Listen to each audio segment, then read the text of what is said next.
Assalamualaikum warahmatullahi wabarakatuh. Halo teman-teman, bagaimana kabar kalian semua? Mudah-mudahan semuanya sehat ya. Dan semoga Allah senantiasa melindungi kita dalam ikhtiar kita, dalam usaha kita mencari ilmu. Amin. Alhamdulillah, pada kesempatan kali ini kami dari kelompok 2 mata kuliah pembelajaran fikih akan menjelaskan atau mempresentasikan mengenai hasil handbook kami tentang sholat fardu dan sholat sunnah.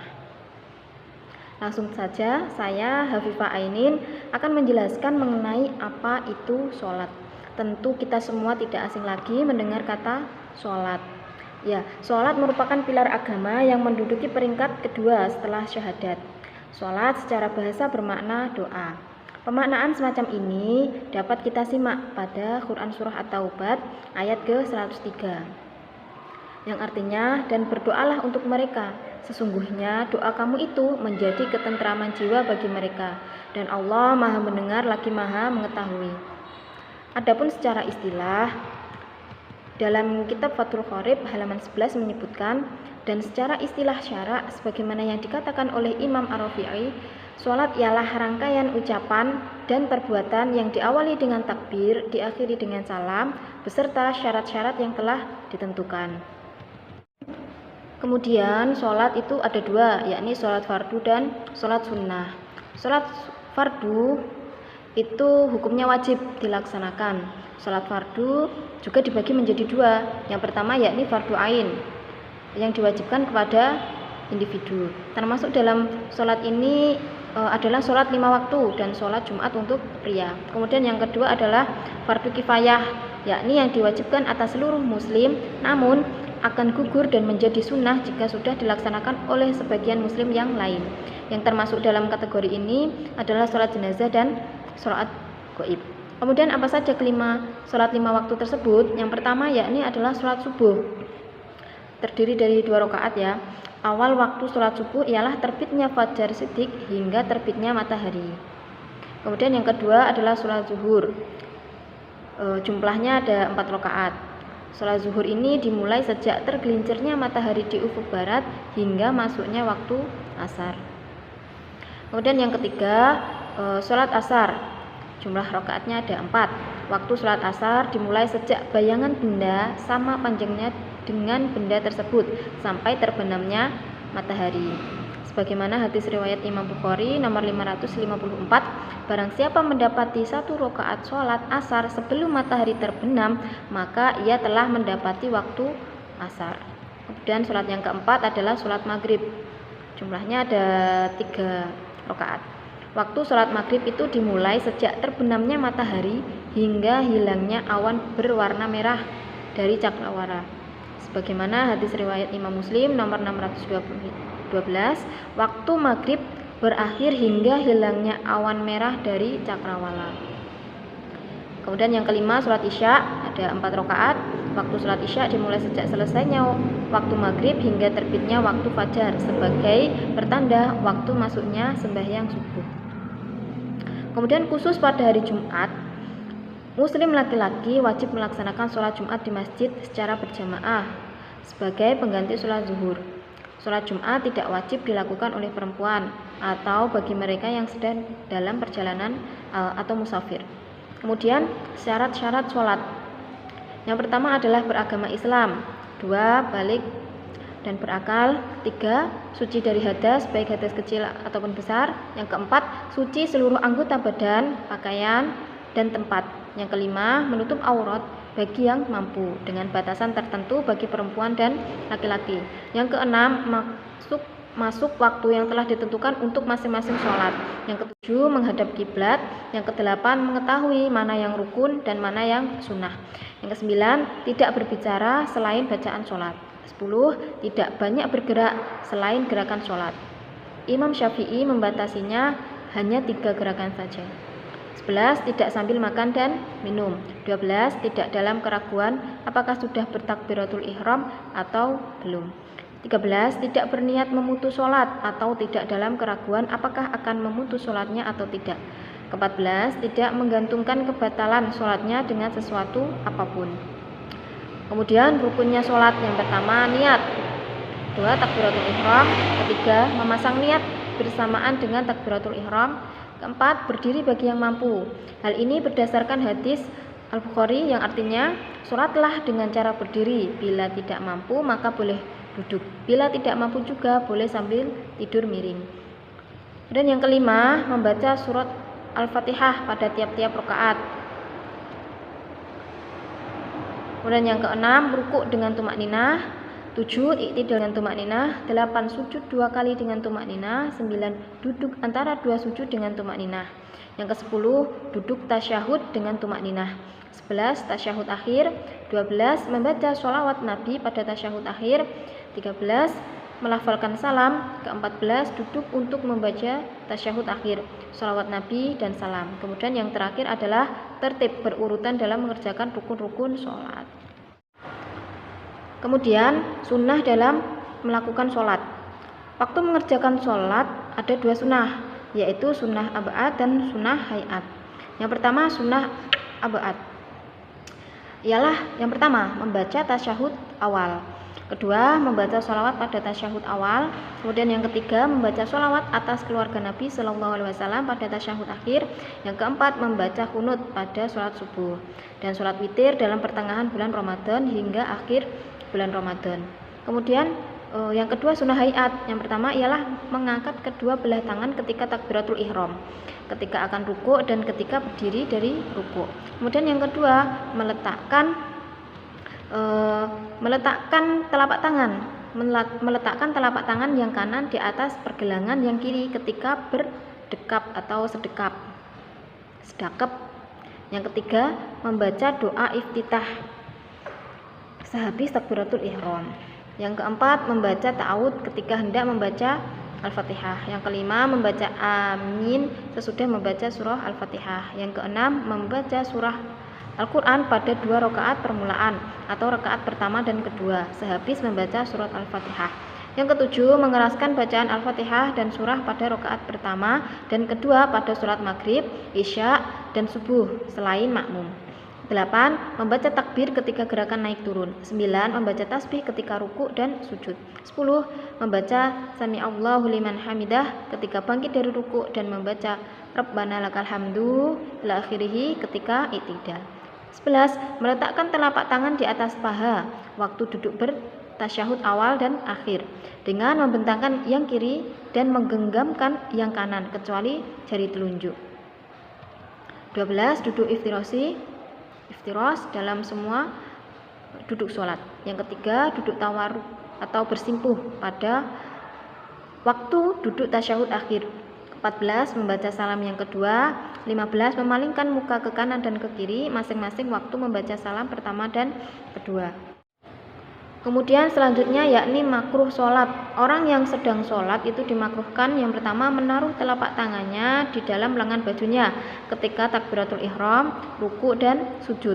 Kemudian menutup mulut rapat-rapat, kemudian terbuka kepalanya, bertolak pinggang, memalingkan muka ke kiri dan ke kanan, memejamkan mata, menengadah ke langit, menahan hadas, kemudian berludah, mengerjakan sholat di atas kuburan. Kemudian yang terakhir adalah melakukan hal-hal yang mengurangi khusyuan sholat. Baik, Assalamualaikum warahmatullahi wabarakatuh. Di sini saya ingin melanjutkan mengenai penjelasan dari Mbak Hafifah. Sebelumnya, perkenalkan nama saya Mei Irahayu Nintias dengan NIM 93210839. Di sini saya akan menjelaskan mengenai apa sih perbedaan dari seorang laki-laki dan perempuan itu. Sebelumnya kan sudah dijelaskan mengenai pengertian sholat, rukun sholat, hal-hal yang membatalkan sholat. Kemudian ada pun sunnah dalam melakukan sholat itu apa saja, makruh sholat, perbedaan laki-laki dan perempuan yang akan saya jelaskan. Yang pertama, laki-laki itu dalam melaksanakan sholat, caranya itu merenggangkan 2 siku tangan dari kedua lambungnya waktu rukuk dan sujud. Cara melakukannya itu begini. Untuk yang perempuan itu merapatkan satu anggota ke anggota yang lain. Untuk perempuan itu yang gini. Kemudian waktu rukuk dan sujud juga mengangkat perutnya dari dua pahanya. Untuk yang laki-laki meletakkan perutnya pada dada dua pahanya ketika rukuk serta sujudnya. Laki-laki juga untuk bacaannya harus menyaringkan, harus terdengar ketika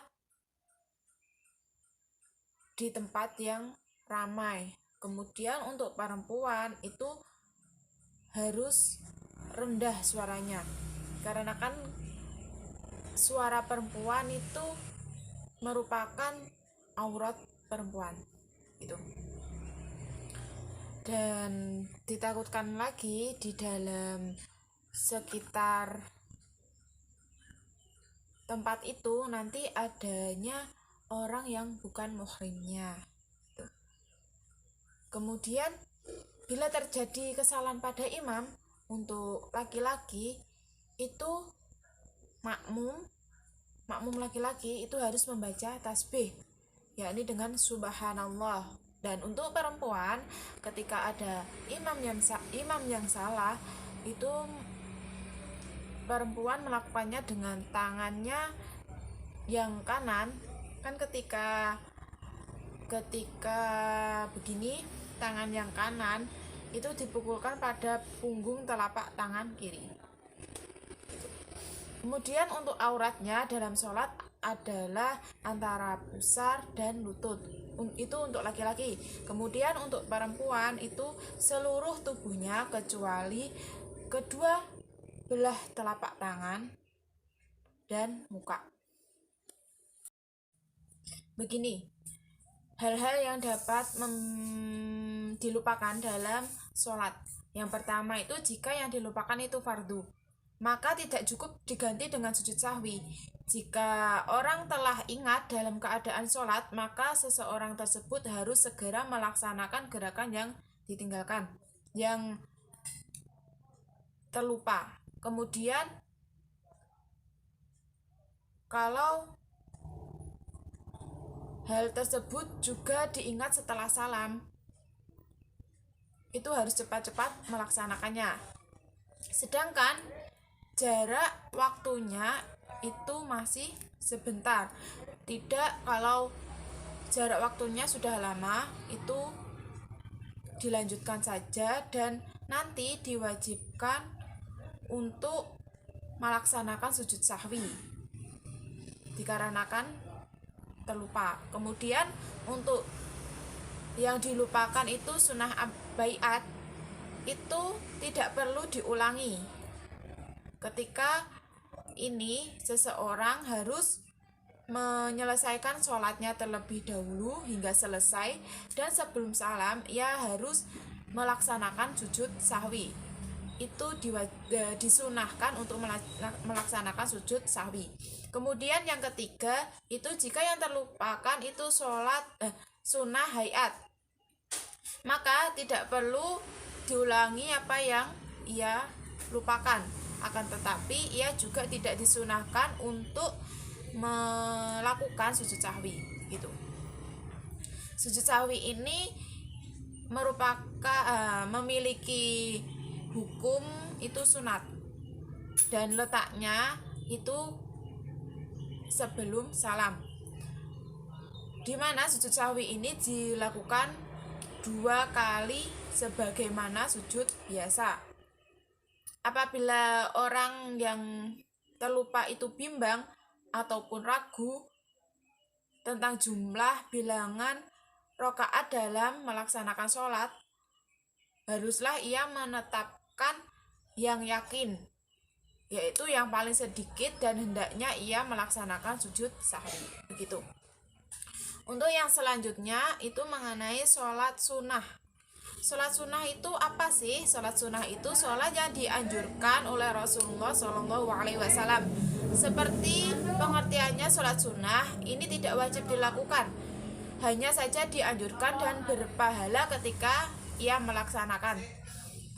Kemudian dalam praktek sholat sunnah banyak sekali macamnya, dari mulai sholat sunnah yang dilakukan setiap hari, setahun sekali, bahkan ada yang cukup dilakukan seumur hidup sekali, begitu.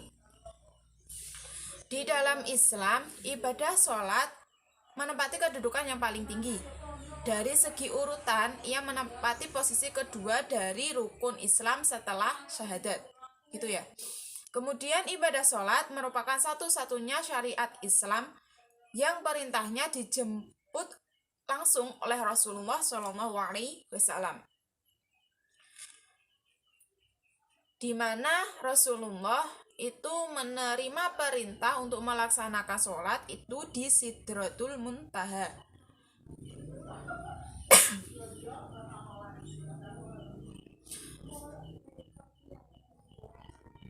Sholat sunnah ini disyariatkan karena memiliki keistimewaan yang tidak sama dengan ibadah-ibadah lainnya. Sholat sunnah itu terbagi menjadi dua. Yang pertama, sholat sunnah mu'akkad, di mana sholat sunnah ini sangat dianjurkan untuk dilakukan. Dan yang kedua, itu sholat sunnah ghairu mu'akkad. Yang pertama, saya akan menjelaskan mengenai sholat sunnah mu'akkad. Sholat sunnah mu'akkad itu juga terdiri ya, yang pertama itu ada sholat rawatib. Sholat rawatib itu sholat yang mengiringi sholat fardu, di mana itu untuk menutup dan menyempurnakan sholat fardu. Gitu. Sholat rawatib itu ada yang dilakukan sebelum sholat fardu, itu qobla, sholat qobla, dan yang sesudah dilakukan setelah sholat fardu itu namanya sholat ba'da. Kalau sholat sunnah rawatib itu hukumnya sunnah mu'akkad, sunnah yang diharuskan. Dalam satu hari itu sholat rawatib ada 17 rakaat, di mana diantaranya yang pertama 2 rakaat sebelum subuh, yang kedua 4 rakaat sebelum luhur, 2 rakaat sesudah luhur, 4 rakaat sebelum asar, 2 rakaat sesudah maghrib, 3 rakaat sesudah isya. Adapun keutamaan dalam melaksanakan sholat sunnah rawatib, yang pertama, Allah Subhanahu wa Ta'ala akan membangun rumah di surga untuk kita yang melaksanakan sholat rawatib. Untuk yang kedua itu untuk menyempurnakan sholat fardu. Selanjutnya akan lebih dekat dengan Allah, akan lebih bersyukur, serta akan selalu diberikan kesehatan oleh Allah Subhanahu wa Ta'ala. Kemudian untuk sholat yang selanjutnya, urutan sholat yang selanjutnya itu sholat sunnah tahajud.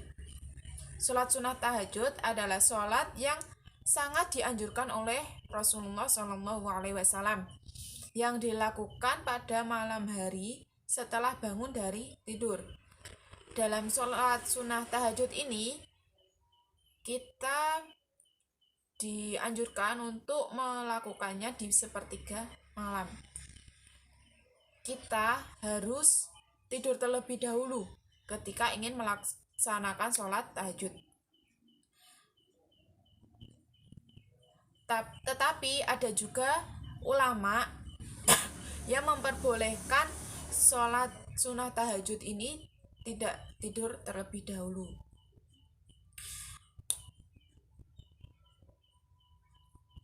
Dikarenakan ulama tersebut juga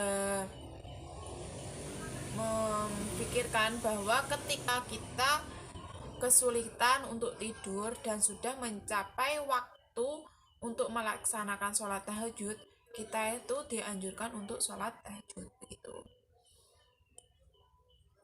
Batasannya dalam melaksanakan sholat sunnah tahajud itu sampai terbitnya fajar sidik, di mana waktu subuh sudah datang, gitu.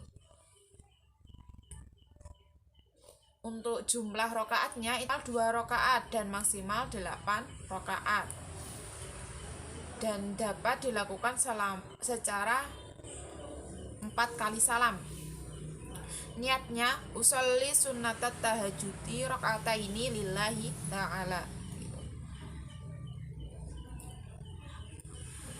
Untuk keutamaan sholat tahajud ini, yang pertama akan dipelihara oleh Allah dari segala macam bencana, akan menampakkan tanda di mukanya, akan dicintai oleh para hamba yang soleh dan oleh semua orang. Kemudian lidah dan mulutnya akan mengucapkan kata-kata yang penuh hikmah. Kata-kata yang diucapkan oleh seseorang yang melaksanakan tahajud dengan rutin itu memiliki makna yang tersendiri gitu. Akan menjadi orang yang bijaksana, yaitu akan dipenuhi ilmu-ilmu agama. Kemudian wajahnya akan berseri-seri ketika bangun dari kubur pada hari pembalasan. Akan mendapatkan keringanan pada saat dihisab. Ketika menyeberangi jembatan Sirotol Mustaqim akan sangat cepat seperti halnya dengan kilat. Kemudian akan diberikan catatan amal dari tangan kanannya. Dan untuk keutamaannya masih banyak lagi yang sudah kami jelaskan di makalah gitu. Untuk sholat sunnah selanjutnya itu sholat sunnah witir, di mana sholat terakhir yang dilakukan setelah sholat tahajud dan sholat-sholat yang lainnya. Sholat ini berjumlah ganjil seperti arti katanya witir. Witir itu berarti ganjil. Minimal 1 rakaat dan maksimal 9 rakaat. Adapun niat sholat sunnah witir yang 1 rakaat yang berbunyi usolli sunnatal witri rakaatal lillahi ta'ala. Untuk yang 2 rakaat usolli sunnatal witri rakaataini lillahi ta'ala. Untuk keutamaan sholat witir itu ada banyak. Yang pertama, sebagai penyempurna sholat malam. Sholat witir adalah sholat yang dicintai oleh Allah Subhanahu wa Ta'ala karena Allah menyukai hal-hal yang ganjil. Dikarenakan Allah sendiri itu satu. Untuk sholat witir adalah sholat yang lebih baik daripada unta merah. Keutamaan yang selanjutnya akan dimudah atau dikabulkannya doa yang kita panjatkan. Sholat yang akan disaksikan oleh para malaikat. Sholat witir ini juga disaksikan oleh para malaikat. Lalu mereka yang nantinya akan membawa keberkahan dan akan mendoakan kita. Sholat ini atau sholat witir ini adalah salah satu sholat sunnah yang tidak pernah ditinggalkan oleh Rasulullah. Rasulullah itu sering melaksanakan sholat witir. Akan diberi petunjuk dan diberi kekuatan oleh Allah Subhanahu wa Ta'ala. Dan yang terakhir, orang yang melaksanakan sholat witir pada bulan Ramadan, maka ia akan diampuni dosanya di masa lalu. Ketika kita sholat tarawih, kita di akhir sholat tarawih kita pasti melaksanakan sholat witir. Biasanya kita itu melaksanakan 2 kali salam. Yang pertama 2 rakaat, yang terakhir 1 rakaat. Untuk yang selanjutnya sholat sunnah duha. Sholat sunnah duha ini juga dianjurkan oleh Rasulullah SAW, di mana sholat sunnah duha ini biasa disebut dengan sholat sunnah atau sholat untuk menarik rezeki. Untuk waktunya sholat sunnah duha ini dilakukan saat matahari sedang naik kurang lebih 7 hasta atau sekitar jam 7. Dan batas akhirnya biasanya 10 menit sebelum sholat duhur. Untuk waktu-waktu yang paling afdal melaksanakan sholat sunnah duha ini itu di tengah-tengah sekitar pukul 9 pagi. Untuk niatnya itu begini. Bismillahirrahmanirrahim. Usolli sunata duha rakaataini lillahi ta'ala.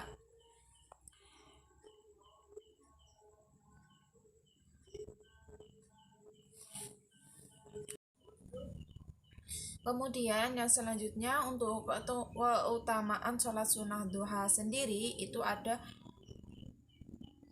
banyak. Yang pertama itu Allah akan membuatkan singgasana di surga untuk orang-orang yang istiqomah ketika ia melaksanakan sholat sunnah duha. Akan diampuni dosanya oleh Allah Subhanahu wa Ta'ala, yang mana seseorang tersebut juga istiqomah melaksanakan sholat sunnah duha. Kemudian untuk mencegah datangnya penyakit, terutama penyakit jantung. Yang keempat, akan dicukupi rezeki ya sampai di sore hari apabila sholat sunnah duhanya itu dilaksanakan 4 rakaat. Kemudian seseorang itu juga akan mendapatkan pahala setara dengan umroh. Sholat sunnah duha ini kita disetarakan dengan umroh.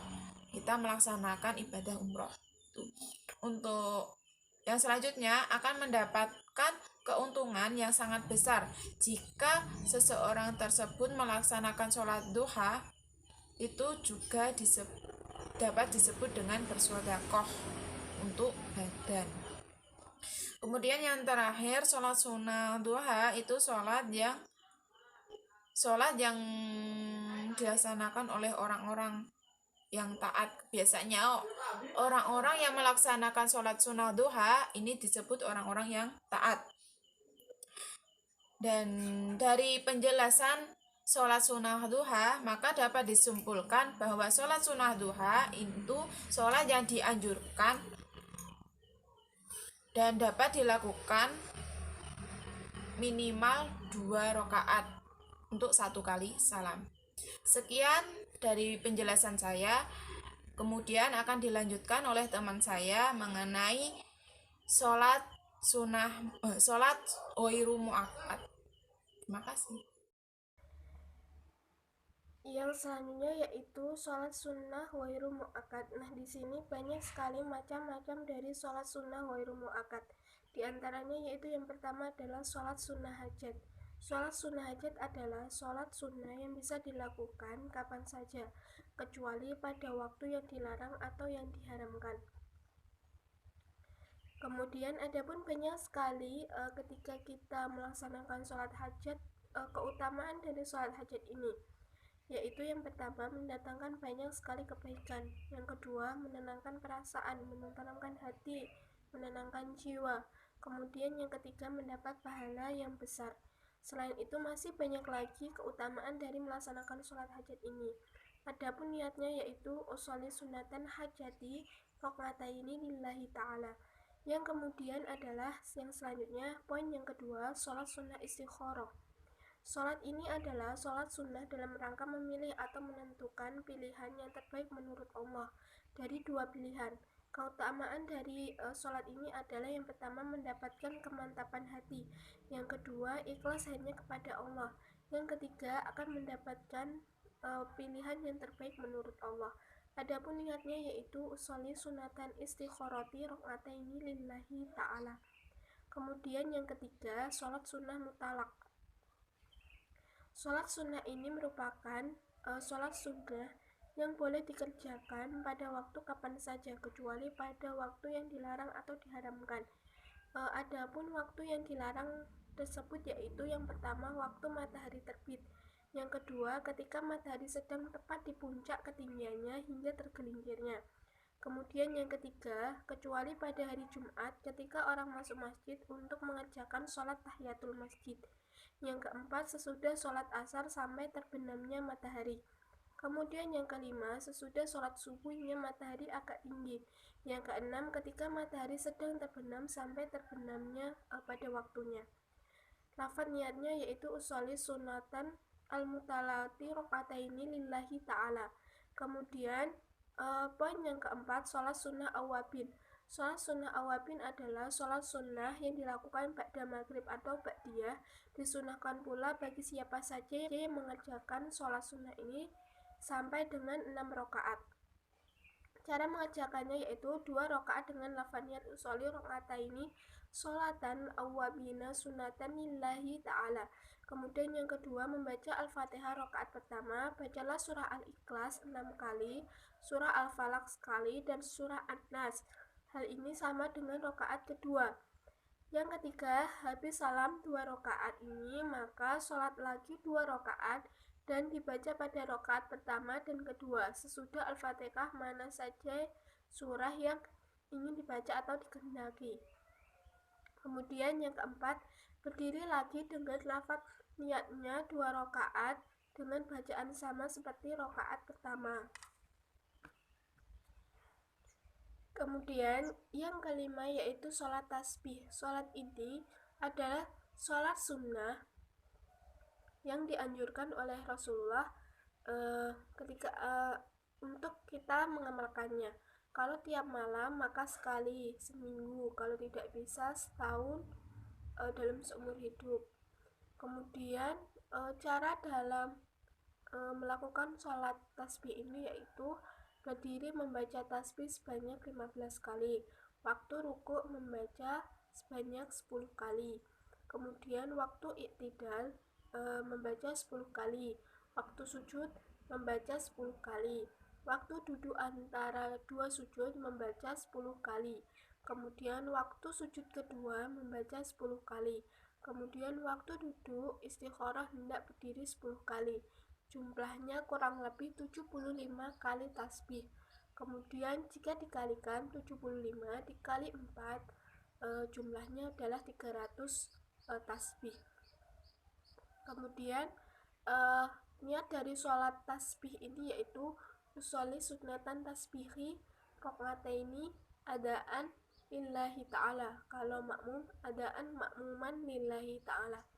Kemudian yang keenam, sholat taubah, yaitu sholat ini dilakukan seseorang ketika ia melakukan dosa dan ia merasa menyesal atas perbuatan yang dilakukannya itu, maka hal tersebut dinamakan sholat taubah. Niatnya yaitu usolli sunatan taubati rakaataini lillahi ta'ala. Kemudian yang ketujuh, sholat tarawih. Sholat ini dikerjakan di waktu bulan Ramadan. Lafaz niatnya yaitu usolli sunatan tarawihi rakaataini lillahi ta'ala. Kemudian yang niatnya yaitu usolli sunatan taubati rakaataini lillahi ta'ala. Kemudian yang ketujuh, sholat tarawih. Sholat ini dikerjakan di waktu bulan Ramadan. Lafaz niatnya yaitu usolli sunatan tarawihi rakaataini lillahi ta'ala. Kemudian yang kedelapan, sholat sunnah istiqo. Sholat sunnah ini adalah sholat sunnah dengan tujuan untuk memohon hujan kepada Allah bagi orang-orang mukim atau musyafir. Cara melaksanakannya yaitu yang pertama, berdoa saja di tempat dan waktu tertentu atau bisa di mana saja. Kemudian menambah doa istiqo. Kemudian yang ketiga, dengan sholat 2 rakaat dengan lafadznya usolli sunatan istiqoi rakaataini lillahi ta'ala. Kemudian yang kesembilan adalah sholat id. Sholat id ini yang pertama dibagi menjadi 2, yaitu sholat Idul Fitri dan Idul Adha. Kalau Idul Fitri itu dilaksanakan pada 1 Syawal, sedangkan hari raya Idul Adha itu 10 Dzulhijjah. Pada pagi hari 1 Syawal sesudah sholat subuh disunahkan mandi sunnah hari raya, lalu berangkat menuju masjid. Kemudian setelah tiba di masjid, sebelum duduk sholat tahiyatan masjid 2 rakaat. Lafaz niat dari sholat Idul Fitri yaitu usolli sunatan li ibadil fitri rakaataini lillahi ta'ala. Kemudian yang kalau lafaz niat dari sholat Idul Adha usolli sunatan li idil adha rakaataini lillahi ta'ala. Pada rakaat pertama sesudah niat mula-mula membaca takbiratul ihram, kemudian membaca doa iftitah takbir 7 kali. Kemudian yang kedua, pada rakaat kedua setelah berdiri untuk rakaat kedua membaca takbir 5 kali dan setiap takbir disunahkan membaca tasbih, kemudian membaca Al-Fatihah dan bacaan surah. Selanjutnya, yang ke-10 yaitu sholat dua gerhana. Sholat ini ialah sholat dua gerhana, yakni dibagi menjadi dua, yaitu sholat gerhana matahari dan sholat gerhana bulan. Kalau gerhana bulan itu disebut sholat khusuf, kemudian kalau gerhana matahari disebut sudah khusuf. Adapun niatnya yaitu sholat gerhana bulan atau khusuf, yaitu usolli sunatan khusufi rakaataini lillahi ta'ala. Kemudian kalau lafaz niat sholat gerhana matahari khusuf, yaitu sholli sunatan khusufi rakaataini lillahi ta'ala. Pada rakaat pertama sesudah niat mula-mula membaca takbiratul ihram, kemudian membaca doa iftitah takbir 7 kali. Kemudian yang kedua, pada rakaat kedua setelah berdiri untuk rakaat kedua membaca takbir 5 kali, dan setiap takbir disunahkan membaca tasbih, kemudian membaca Al-Fatihah dan bacaan surah. Selanjutnya, yang ke-10 yaitu sholat dua gerhana. Sholat ini ialah sholat dua gerhana, yakni dibagi menjadi dua, yaitu sholat gerhana matahari dan sholat gerhana bulan. Kalau gerhana bulan itu disebut sholat khusuf, kemudian kalau gerhana matahari disebut sudah khusuf. Adapun niatnya yaitu sholat gerhana bulan atau khusuf, yaitu usolli sunatan khusufi rakaataini lillahi ta'ala. Kemudian kalau lafaz niat sholat gerhana matahari khusuf, yaitu sholli sunatan khusufi rakaataini lillahi ta'ala. Yang selanjutnya yaitu poin yang ke-11, sholat tahiyatul masjid. Sholat sunnah ini dikerjakan dengan tujuan untuk menghormati masjid yang ingin dimasukinya. Pada umumnya sholat ini tuh ketika kita datang ke masjid, kemudian kita sholat terlebih dahulu, tidak duduk terlebih dahulu. Jadi ketika kita sudah sampai, kita langsung melaksanakan sholat tahiyatul masjid ini dengan tujuan untuk menghormati masjid. Adapun niatnya yaitu sholli sunatan tahiyatul masjidi rakaataini lillahi ta'ala. Kemudian sholat sunnah kudum. Sholat sunnah kudum ini sholat sunnah yang dikerjakan di masjid saat seseorang baru datang dari suatu perjalanannya. Nah, kemudian yang terakhir, sholat sunnah wudhu. Setelah membaca doa wudhu, ketika kita mau sholat, lalu kita disunahkan melaksanakan sholat sunnah wudhu 2 rakaat dengan niat usolli sunatan wudhu'i rakaataini lillahi ta'ala. Demikianlah presentasi yang dapat kami sampaikan. Jika ada kurangnya, kami memohon maaf yang sebesar-besarnya. Akhirnya, wassalamualaikum warahmatullahi wabarakatuh.